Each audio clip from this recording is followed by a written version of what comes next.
Seekor buaya betina seberat 410 kilogram berjaya ditangkap di Kampung Parit Gantung Laut Taman Mira, Batu Pahat, Johor pagi semalam.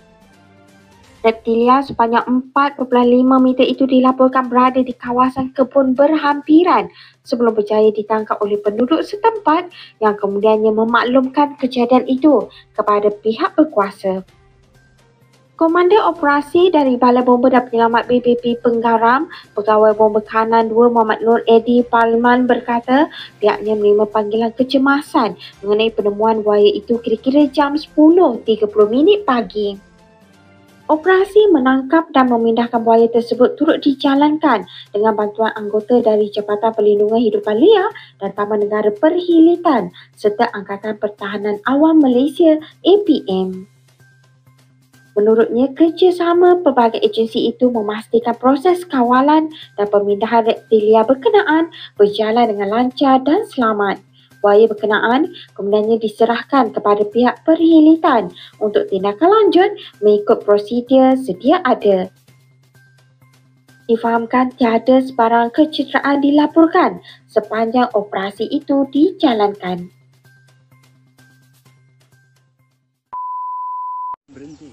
Live sekarang live. Buaya tembaga besarnya. Nampak?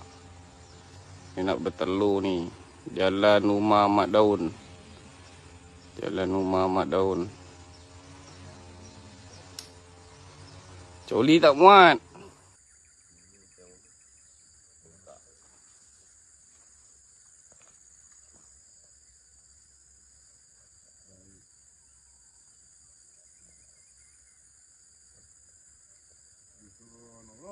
Tu. Ni tu. Bosor tu. Nampak ni. Ini nak bertelur ni tu. Cepat tu. Apa nak buat ni? Ni malam ni buat BBQ pun sedap juga ni tu. Bosor ni tu. Pawang. Otak kan kena main-main, Mek.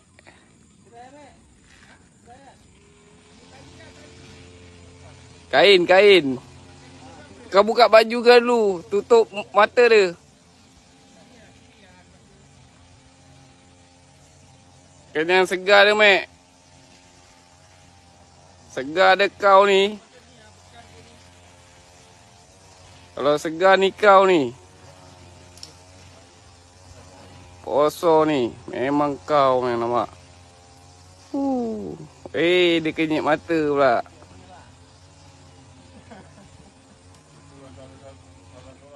Nah, tengah tangkap je.